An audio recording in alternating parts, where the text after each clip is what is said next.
नमस्कार, मैं प्राची महेश्वरी जर्नलिस्ट अपने YouTube चैनल प्राची महेश्वरी पर आप सभी का हार्दिक अभिनंदन करती हूँ और आज एक नई जानकारी के संग फिर आपके संग जुड़ रही हूँ। कहते हैं कि जब हमारे अच्छे कर्मों का फल मिलना होता है तो ईश्वर हमारी बुद्धि को बहुत ही निर्मल कर देते हैं, और जब बुरे कर्मों का, बुरे प्रारब्ध का इफ़ेक्ट मिलना होता है, उसका रिज़ल्ट मिलना होता है, तो कहीं ना कहीं बुद्धि पर कुबुद्धि हावी हो जाती है। चौपाई की ये लाइन कि जाको प्रभु दारुण दुख देही, कि जाको प्रभु दारुण दुख देही, ताकि मति पहले हर लेही। जी हाँ, अगर आपकी प्रारब्ध के जो दोष हैं, जो आपके पाप कर्म हैं, उनका अगर भगवान को दंड देना है तो निश्चित रूप से कहीं ना कहीं भगवान बुद्धि को हर लेते हैं। और बुद्धि को हर लेने के कारण क्या होता है कि हमसे गलत कार्य होने लगते हैं, ऐसे कार्य जिनके लिए शायद हम नहीं बने, जो हम नहीं करना चाहते, लेकिन कई बार अनजाने में ऐसे कर्म हो जाते हैं जिनका इंसान को हमेशा से अफसोस होता है, और वो सोचता है कि ऐसा क्या मेरा कृत्य था जो मेरी बुद्धि गलत दिशा में चली गई। कई बार ऐसा देखा गया है कि अच्छे से अच्छे विद्वान व्यक्ति भी बहुत बड़ी गलती कर देते हैं, तो उसके बाद जब गलती हो जाती है तो उन्हें ध्यान आता है कि भाई जब उन्हें दंड मिल चुका होता है, उसका परिणाम भुगत चुके होते हैं, तब उन्हें ध्यान आता है कि हमसे गलत हुआ। तो इसके पीछे यही कहा जाता है, इसके पीछे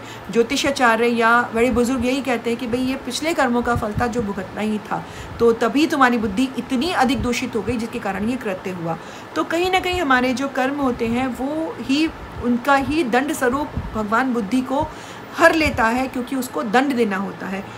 इसी की चौपाई की दूसरी लाइन ये है कि जाको प्रभु दारुण सुख देही, ताकि मति निर्मल कर देही। जब भगवान को किसी इंसान के अच्छे कर्मों का फल देना होता है तो निश्चित रूप से कहीं ना कहीं वो उसकी बुद्धि को बहुत ही निर्मल कर देता है, शांत कर देता है और स्नेहिल कर देता है, जिसका प्रभाव क्या होता है कि उसके जो अच्छे कर्मों का फल जो है वो उसे तुरंत ही मिलने लगता है। कई बार ऐसा देखा गया है कि कोई व्यक्ति बहुत अधिक क्रोधित स्वभाव के होते हैं, लेकिन समय के अनुरूप उनमें इतना चेंज आता है कि जो उनसे पहले मिला हुआ होगा वो बाद में अगर कभी मिले तो वो उसे यकीन नहीं होगा कि ये वही इंसान है कि जो इतना क्रोधित होता था, इतना ज़्यादा मतलब कटु व्यवहार का था, और आज ये कितना अधिक अच्छा हो गया है। तो उसके पीछे यही एक विशेष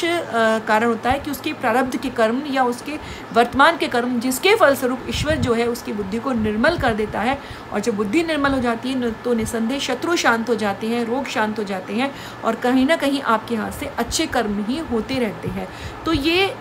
बिल्कुल निश्चित है कि आपके कर्मों के हिसाब से आपको फल मिलता है, लेकिन कर्मों,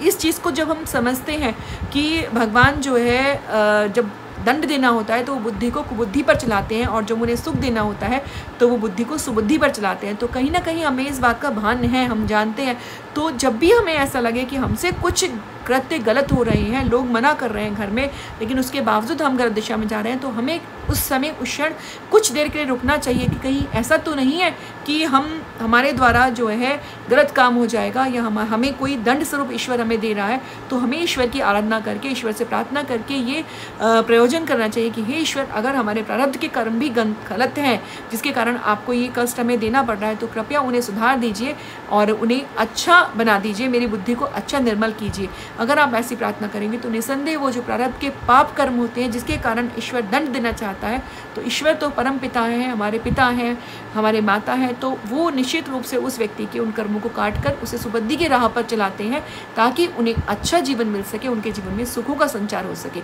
तो अगर ये जानकारी अच्छी लगी हो तो प्लीज़ लाइक करें, शेयर करें, और इसके साथ ही जब भी आपको लगे कि आपके द्वारा कुछ गलत कृत्य होने जा रहा है तो पहले सोचें थमें कि क्या हम सही मार्ग पर हैं। अगर आपको काम अंतरात्मा कहती है, एक बार भी अंतरात्मा आपको झकझोर देती है, तो निसंदेह अपना मार्ग बदल लीजिए, सुबुद्धि के मार्ग पर चलिए, ताकि ईश्वर का आशीर्वाद ही आपको प्राप्त हो। तो इस वीडियो को लाइक करें, शेयर करें, मेरे चैनल प्राची महेश्वरी को सब्सक्राइब करना बिल्कुल ना भूलें। जय श्री राम, जय हनुमान।